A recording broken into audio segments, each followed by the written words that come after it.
les potos, c'est Baki 187. Alors aujourd'hui, je suis là pour vous présenter ma nouvelle acquisition au niveau de la manette. Mais avant, un gros coup de gueule encore une fois Amazon, hein. Merci d'avoir envoyé une manette à 70 balles dans un putain de sac en papier sans aucune protection. Merci à vous, merci Amazon. Franchement, vous êtes les rois du monde. Alors, aujourd'hui, je vais vous présenter donc la petite manette Razer Wolverine version V2. Donc la deuxième version.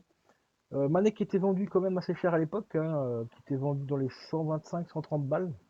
Aujourd'hui, on la trouve à 70 euros, comme je l'ai dit, donc 70 balles. Elle est compatible PC, enfin ils ne le disent pas qu'elle est compatible PC sur le côté, mais normalement c'est d'office PC. Compatible donc PC, Xbox Series X et S et Xbox One. Elle reprend aussi un petit peu certains specs des manettes Xbox 360, je vais t'expliquer pourquoi juste après. Alors au niveau du câble, on a, parce que c'est pas une manette sans fil, c'est une manette à fil, pas filet. On a un câble de 3 mètres, donc ça c'est très intéressant. On a bien sûr le petit jack qui te permet de brancher ton micro directement à ta manette, un petit peu comme toutes les manettes ont maintenant, un PS4 le font, Xbox le font, donc forcément ici on retrouve ça. Au niveau de l'emballage, ben, rien à dire, hein, c'est toujours hyper soigné chez Razer, hein. Franchement, quand tu l'ouvres, tu as un magnifique petit mousse ici de protection ici au-dessus qui reprend vraiment la forme de la manette pour protéger les analogiques, les boutons et tout. Et on retrouve ce même, et ici on retrouve le même mousse avec une grosse moulure, hein, comme tu vois la grosse moulure ici, pour pas que la manette bouge. Et heureusement qu'ils font ça parce que Amazon, waouh, l'emballage, putain, les emballages Amazon maintenant ça commence vraiment à devenir un gros tas de merde. Donc, je vais te montrer vite fait la manette. Donc le câble, voilà, câble de 3 mètres. Alors pourquoi je te dis que ça ressemble un petit peu à une manette Xbox 360? Car on retrouve l'ancien système ici qui te permet tout simplement de la débrancher. Donc ça c'est l'adaptateur USB. Et ici bon, on retrouve tout simplement les anciens branchements d'Xbox avec les pins et tout ça à l'intérieur. Donc on peut la brancher aussi sur les anciennes consoles. Donc ça c'est plutôt cool. Donc Xbox 360 et tout. On a un petit USB ici qui est bien protégé aussi avec un bon capuchon en caoutchouc, donc rien à dire non plus, si tu t'en sers pas forcément de l'USB. Au niveau des specs de la manette, franchement, plutôt pas mal. On a deux petites gâchettes ici en dessous qui permettent de raccourcir donc, la course des boutons L1 et R1.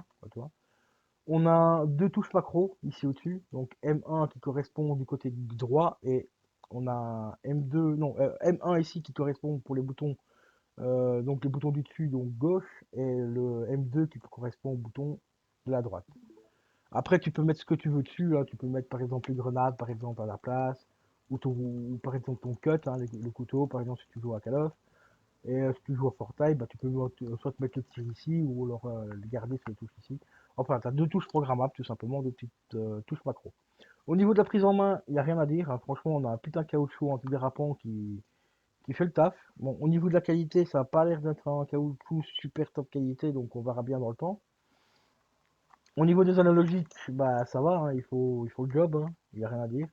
Les petits clics fonctionnent plutôt pas mal. On retrouve les boutons, donc Select Start, tout ça comme on avait sur Xbox. On trouve aussi le bouton qui vous permet de faire des screenshots rapides. Un truc un peu bizarre, c'est au niveau des boutons. Donc le Y, le B, le A, le X. On a l'impression qu'ils sont comme monté sur ressort, mais bon, c'est pas des ressorts, hein, c'est du caoutchouc. Enfin, c'est des pins en caoutchouc qui sont en tout, mais ça fait vraiment un effet ressort. Et ça, c'est très très bizarre. Déjà, ils sont un peu durs quand même, je trouve. Ouais, ils sont un petit peu durs quand même. On verra bien après, enfin, au bout de, je dirais, une semaine d'utilisation, on verra bien. Mais le pire de tout de cette manette-là, encore une fois, c'est la croix multidirectionnelle qui est mais dégueulasse, comme j'ai jamais vu, quoi. Vous voyez, c'est encore cette putain de croix, voilà. Voilà, croix qu'on retrouve un petit peu sur toutes les manettes Xbox maintenant, où quand tu appuies vers le bas, si tu as le malheur d'appuyer pas bien pile poil au milieu, bah tu as la touche droite qui vient avec, tu as la touche gauche qui vient avec. Et quand tu fais des jeux comme moi, comme Tetris ou des trucs où tu as besoin d'avoir une croix précise, eh ben tu peux te la carrer dans le fion. Dans le fion, ouais, ouais, vraiment, non, mais littéralement. On est en 2022 et ils nous sortent encore des croix aussi pourries que ça, quoi. On a bon cracher sur Sega, enfin sur Sony et tout ça pour diverses raisons, mais je suis désolé, mais Sony au moins, ils savent faire une croix, quoi.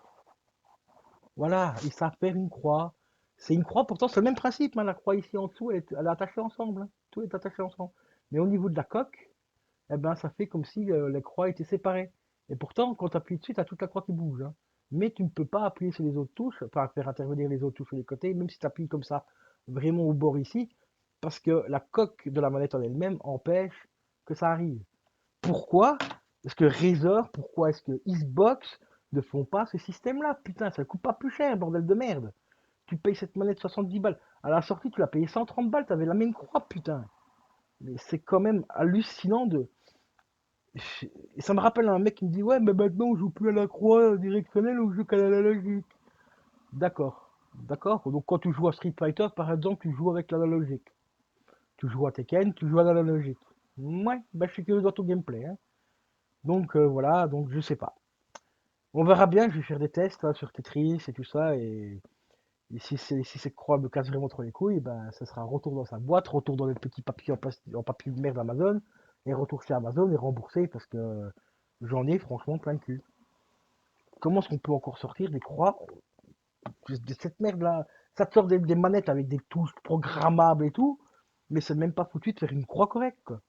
Putain, c'est aberrant. C'est vraiment aberrant, quoi. Là, toi, là, j'ai déjà envie de la foutre dans la boîte et de la renvoyer, quoi, toi. Et j'ai même plus envie de faire les tests et tout, tellement que ça me gonfle ces putains de croix de merde. Enfin, voilà, quoi, les amis. Donc, c'était Bikey 187 pour la présentation de ma future manette qui va finir sur mon site manettedemerc.com, la Wolverine V2 de chez Razer, au design Xbox. Enfin, design Xbox, le design est un peu loin quand même, mais on retrouve quelques petits trucs par rapport à la Xbox, Xbox One, Xbox 360 et tout ça. Voilà. Et si vous voulez la voler, bah, comme je vous l'ai dit, elle est à 70 € pour l'instant sur Amazon. Allez, sur ce, je vous laisse. Je vous dis à la prochaine. Ciao, ciao.